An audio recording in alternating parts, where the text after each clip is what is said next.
So here at VIR, I've been so fortunate to be able to foster small business. We have 14 businesses on our campus. We have a growing industrial park.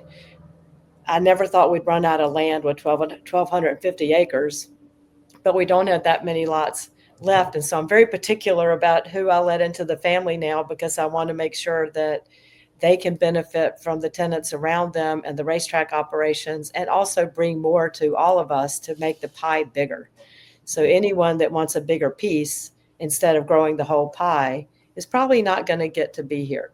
So that's Yeah. just my short version motto on a small business development. So That's amazing. And I grew up in a small town.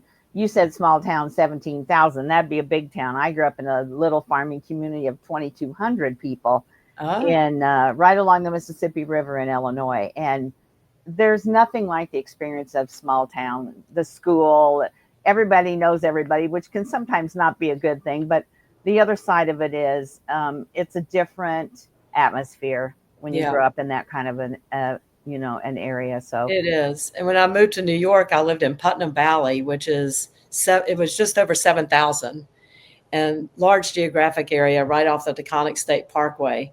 And so I was 50 miles due north of Times Square, but it took me an hour and 35 minutes to commute every day back and forth to HBO. And then I went into commercial real estate on my own and primarily did freestanding retail site selection. And Monroe Muffler Brake was my primary client.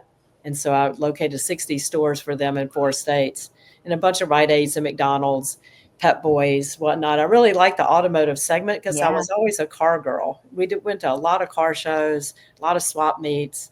Sweden has a very, very strong culture that they call Ragerbil, and that is buying old American cars, the bigger the better, and really. restoring them. So we had a 1976 Eldorado convertible that we drove down to Daytona Beach with some guys from my ex-husband's motorcycle club in Sweden, and we were on the beach with the Cadillac, and we saw this Lincoln Continental, and it said "Asne Kuker" on the side, which in Swedish is donkey genitalia. And so, so we knew that they were Swedes in that car, Uh-huh. and so we hooked up and had a really fun get together, with our Rarbil on Daytona Beach. That's fun. You've got a lot of good memories for sure.